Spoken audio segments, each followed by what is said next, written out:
Hello दोस्तों, स्वागत है आपका अपने चैनल नॉलेज स्काई पर। और मैं हूं आपका दोस्त अमित तिवारी और ये रात 8:30 बजे वाली क्लास है जो कि आप सभी बच्चों को मिल रही है। तो जैसे कि आप सभी को पता है कि हम क्लासेस में आपको यूपीएससी पीएफओ के लिए completely free of cost courses provide करा रहे हैं, है ना। बहुत तेज़ गति से जो बच्चे हमारे साथ जुड़ रहे हैं उन सभी के लिए मैं बता दूं कि आप नॉलेज स्काई की सारी प्लेलिस्ट को एक बार विजिट करें। सारी प्लेलिस्ट में आपको industrial relation, labour law, accounting, history, polity, computer science, सारे के सारे सब्जेक्ट जो हैं वो यूपीएससी पीएफओ के लिए कंप्लीट करा दिए गए हैं। मैथ्स और रीजनिंग जो रह गया है वो भी साथ में आपको कराया जा रहा है, ठीक है। तो साथ में आपको प्रैक्टिस सेशंस भी जो है नॉलेज स्काई पर प्रोवाइड किए जा रहे हैं। तो जितने भी नए बच्चे उन सभी से रिक्वेस्ट है कि आप एक बार नॉलेज स्काई की सारी प्लेलिस्ट को ज़रूर विजिट करें अपनी प्रिपरेशन को बूस्ट अप करने के लिए।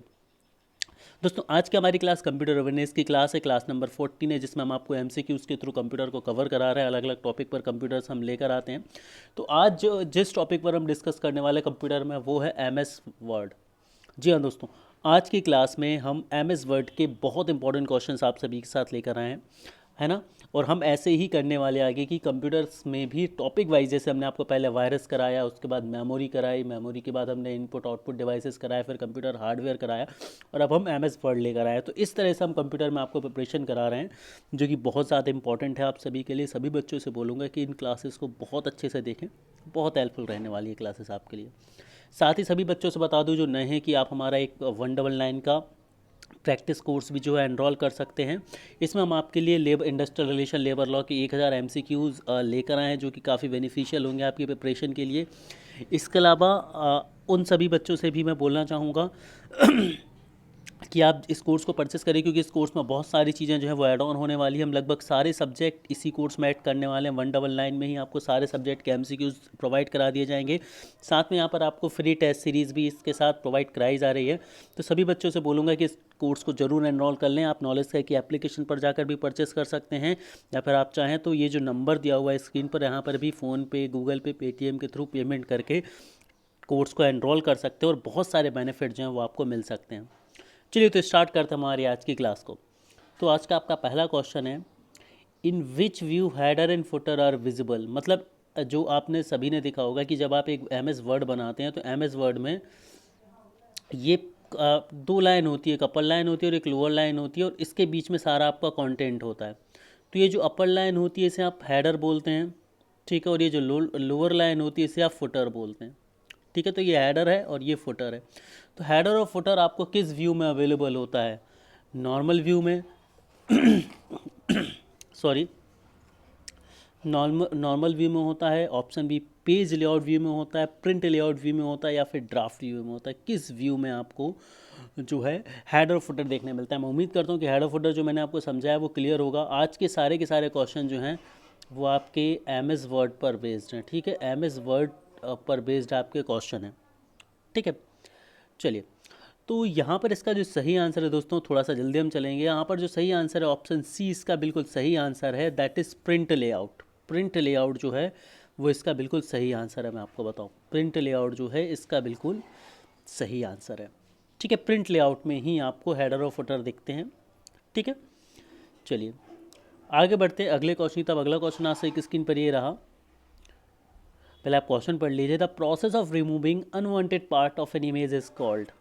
जब आप एक इमेज से अनवांटेड पार्ट को रिमूव कर देते तो उसे क्या कहते हैं? बहुत आसान सा यार ये क्वेश्चन है, सभी बच्चों इसका आंसर दे पाएंगे, सभी लोग फोटो के साथ ये यूज़ करते हैं। That is none other than option number C, that is cropping, ठीक है।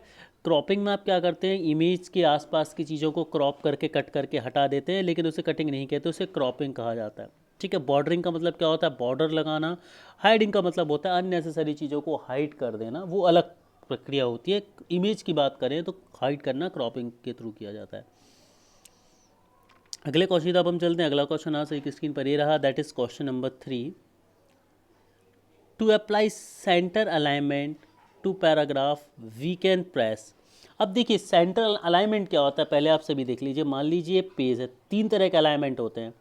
पहला होता है आपका राइट अलाइनमेंट। राइट अलाइनमेंट क्या होता है? इसमें जैसे मान लीजिए पेज है आपका, तो सारी लाइंस जो है ना वो इस एंड से शुरू होंगी, इस तरह से, इस तरह से, इस एंड से एक एक फिक्स पॉइंट से शुरू होंगी यहाँ से, ठीक है।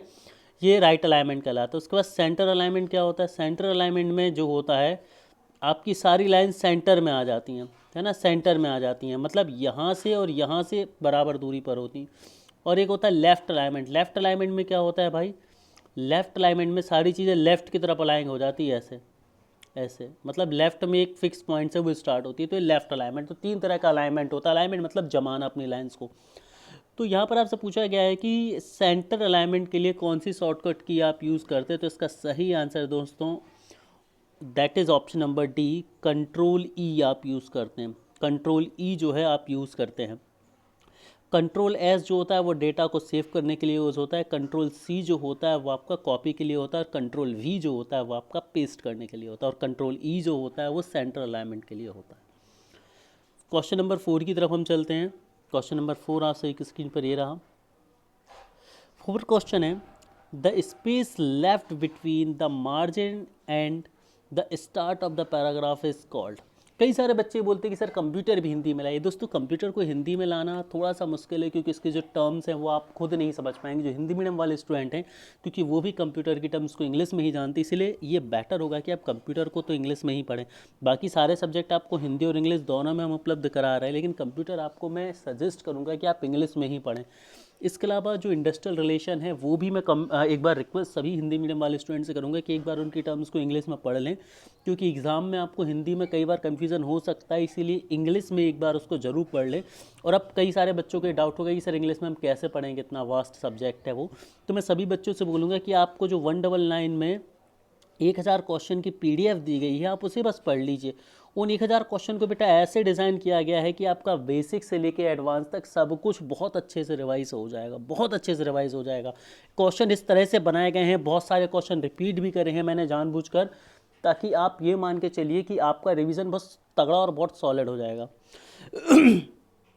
चलिए, तो यहाँ पर हम बात कर लेते हैं इस क्वेश्चन की कि the space left between the margin and start of paragraph is called spacing, gutter, indentation या फिर अलाइनमेंट। तो इसका सही आंसर है, काफ़ी सारे बच्चों के आंसर्स आने भी लगे हैं, कई सारे के गलत भी हैं।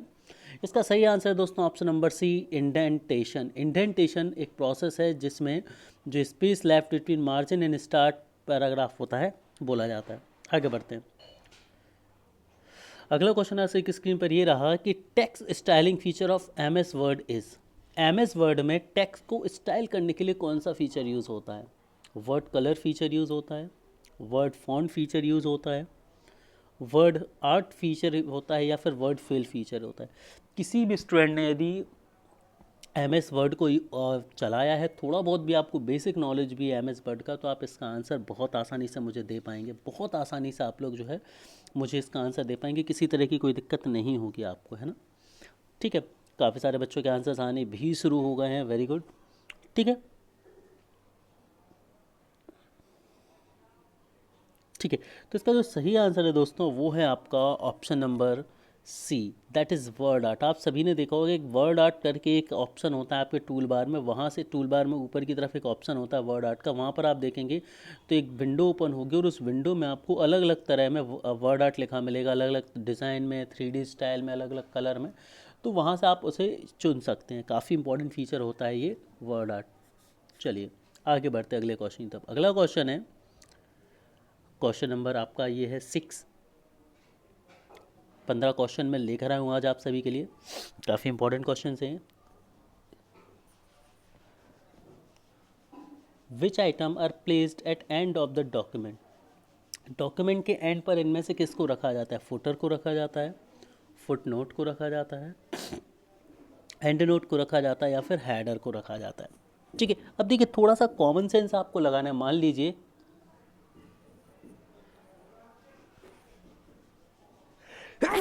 माफ़ी चाहूँगा दोस्तों, मान लीजिए कि आपको नहीं पता है इस क्वेश्चन का आंसर, लेकिन आपको बेसिक ज़रूर हमेशा पता होता है और हेडर फुटर तो पता ही होता है, तो आप यहाँ पर एलिमिनेशन मेथड यूज़ कर सकते थे। आप सभी को पता है हेडर और फुटर तो वो होता है जो हर पेज में यूज़ होता है, मतलब ना तो आपका आंसर फुटर होगा ना ही आपका आंसर हेडर होगा।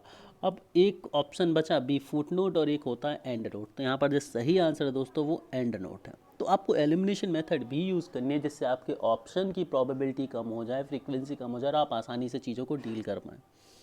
अगले क्वेश्चन की तरफ हम चलते हैं। अगला क्वेश्चन आज एक स्क्रीन पर ये रहा, जो कि आपका क्वेश्चन नंबर 7 है।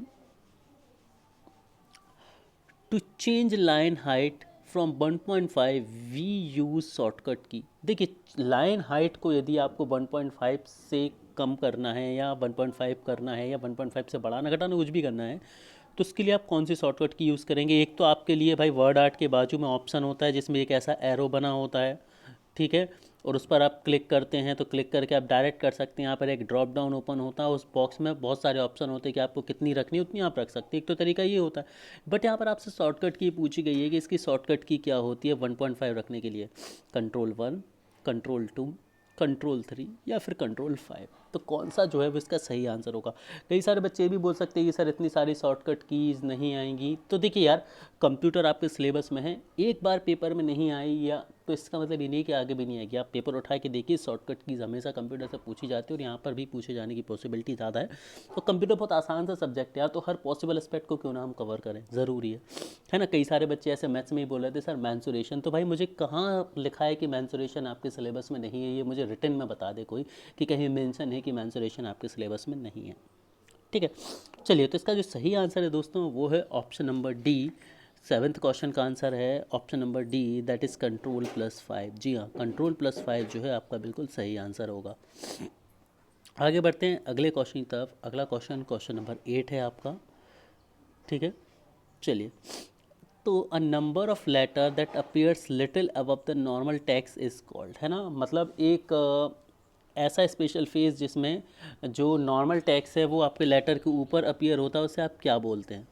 Option A superscript, option B subscript, super text, top text. अब देखिए काफ़ी सारे बच्चे आंसर करेंगे, लेकिन पहले आपको एलिमिनेशन मेथड यूज़ करना होगा कि टॉप टेक्स्ट और सुपर टेक्स्ट जैसा तो कुछ होता नहीं है, ठीक है। दो चीज़ें होती है, एक होती है सुपरस्क्रिप्ट और एक होती है subscript.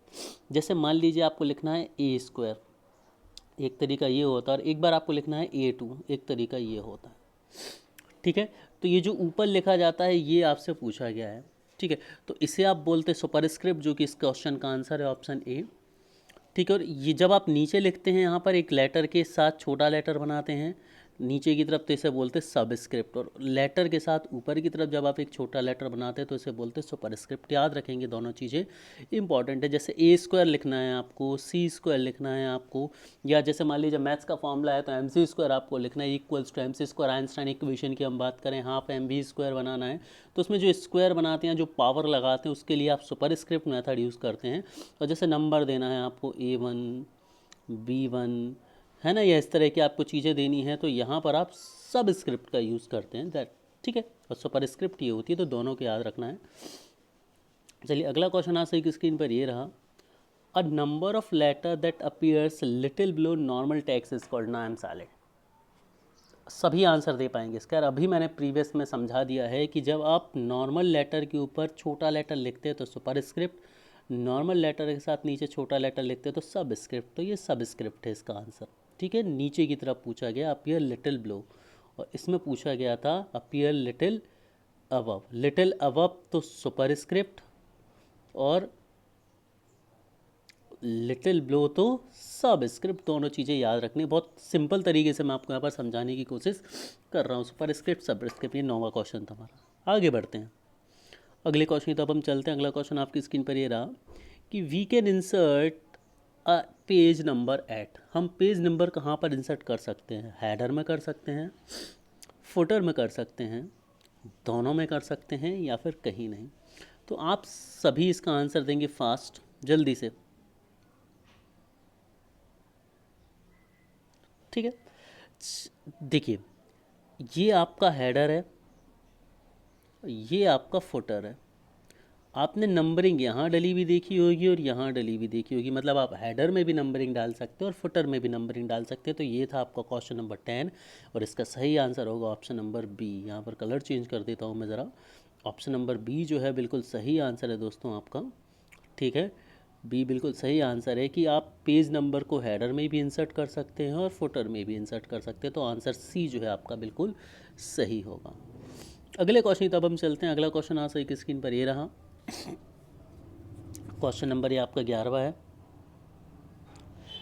Which one can be used as watermark in word document. Word document में वाटर मार्क की तरह किसे यूज़ कर सकते हैं आप? टेक्स्ट को, इमेज को, दोनों, टेक्स्ट और इमेज दोनों, या फिर option number D none.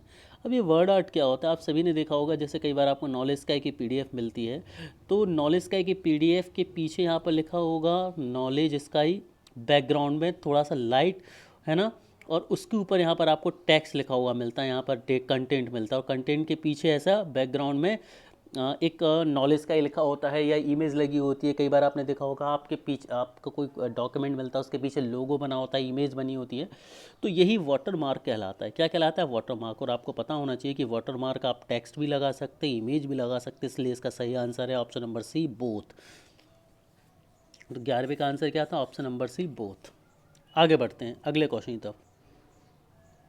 Which item appears dimly behind the main body text, है ना, मेन बॉडी टेक्स्ट के पीछे जो डिम होके कंटेंट दिखता है उसे आप क्या बोलते हैं? तो यार ये चीज़ अभी मैंने जस्ट आपसे डिस्कस करी है, इसे आप क्या बोलते हैं? वाटर मार्क बोलते हैं। वाटर मार्क क्या होता है कि आपको अभी मैंने समझाया था कि आपका जो मेन टेक्स्ट है, मान लीजिए मेन टेक्स्ट के पीछे आपने लिख दिया, यहाँ पर मैंने आपको कोई पीडीएफ भेजा, उसमें लिख दिया नॉलेज इसका, और नीचे लिख दिया अंबर्स तिवारी, ठीक है, और उसके ऊपर यहाँ पर आपको मेन कंटेंट लिखा मिलता है, ठीक है।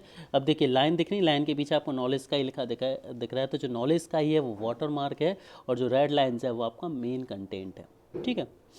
चलिए आगे बढ़ते हैं अगले क्वेश्चन। तो अब अगला क्वेश्चन है, which feature starts a new line whenever a word और सेंटेंस रीच द बॉर्डर, है ना, इनमें से कौन सा फीचर जो है वो आपके कर्सर को नई लाइन पे पहुंचा देता है जब जैसे ही आप अपनी हेडर बॉर्डर पे पहुंच जाते हैं? Text line, new line, text wrapping, या फिर टेक्स्ट लाइन। ऐसी कौन सी मेथड, मतलब मान लीजिए ये है आपकी बॉर्डर है, ठीक है, ये बॉर्डर है, अब आपने लिखना चालू किया, यहाँ से आप लिख रहे हैं लिखते लिखते लिखते लिखते जैसे ही आप बॉर्डर पर पहुँचे तो तुरंत आप नेक्स्ट लाइन पे आ जाएंगे, फिर आप लिखते लिखते बॉर्डर पर पहुँचेंगे, फिर नेक्स्ट लाइन पर कर्सर आ जाएगा, एंड सो ऑन, ये प्रोसेस चलती रहेगी, मतलब आप बॉर्डर से आगे नहीं जाएंगे यहाँ से।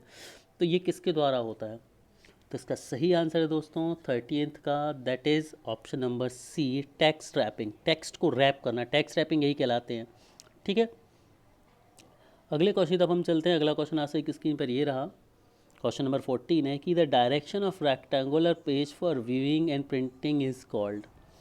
जो डायरेक्शन होता है रेक्टेंगुलर पेज का जिसे आप देखते हैं प्रिंट करते, उसे क्या बोलते हैं? ओरिएंटेशन बोलते हैं, डायरेक्शन बोलते हैं, प्रिंट लेआउट बोलते हैं, या फिर प्रीव्यू बोलते हैं, ठीक है। तो इसका सही आंसर है दोस्तों, आप सभी को पता है, ओरिएंटेशन। और ओरिएंटेशन दो तरह के होते हैं, लैंडस्केप होता है और पोर्ट्रेट होता है। पोर्ट्रेट और लैंडस्केप, पोर्ट्रेट में आपको वर्टिकल डेटा दिखता है, लैंडस्केप में आपको हॉरिजॉन्टल पेज दिखता है, ठीक है। मतलब जब आपको कुछ लंबा चौड़ा छापना होता है, आप लेआउट लेते हैं कौन सा? लैंडस्केप, या फिर आप जब लेटर फॉर्म में लेते हैं तो उसको परपेंडिकुलर फॉर्म में रखते हैं, जिसे पोर्ट्रेट मोड बोलते हैं, ठीक है। तो ये आपका 14वां क्वेश्चन था, और आज का आखिरी क्वेश्चन है, क्वेश्चन नंबर 15 आपके लिए। We can remove hide border of a shape by selecting. आप इनमें से किस ऑप्शन को सेलेक्ट करके रिमूव या हाइड कर सकते हैं बॉर्डर को? नो लाइन मेथड से, नो आउटलाइन से, वाइट लाइन से, या फिर नो बॉर्डर से? तो इसका सही आंसर हमारे पास है, वो है ऑप्शन नंबर बी। जैसे ही आप नो आउटलाइन ऑप्शन को चूज़ करेंगे तो जो बॉर्डर होगी, बॉर्डर इनविजिबल हो जाएगी। तो दोस्तों यहाँ पर हमारे आज के सारे क्वेश्चंस ख़त्म होते हैं। मैं उम्मीद करता हूँ कि आपको आज की क्लास पसंद आई होगी, आज सभी ने बहुत ज़्यादा एंजॉय किया होगा। So thank you guys, thank you very much. Knowledge cap पर इसी तरह बने रहें, हमारी पूरी कोशिश होगी कि आप सभी को EPFO तक ले जाएँ और आप सभी का सिलेक्शन कराएं। Thank you guys, thank you very much. और एक बार फिर बोलूँगा कि आप 199 वाले कोर्स को सभी लोग एनरोल ज़रूर करें, तो वो काफ़ी बेनिफिशियल होने वाला है। और भविष्य में अभी हम रिसेंट टाइम में उसमें बहुत सारी चीज़ें ऐड करने वाले हैं, जैसे हम एक कोर्स ऐड करने वाले हैं उसमें इंडियन फ्रीडम स्ट्रगल का, जो कि बहुत शानदार और डिटेल में होने वाला है। तो उसको सभी लोग परचेस कर ले और इन सारे बेनिफिट्स का फ़ायदा ज़रूर उठाएं। Thank you guys, thank you very much.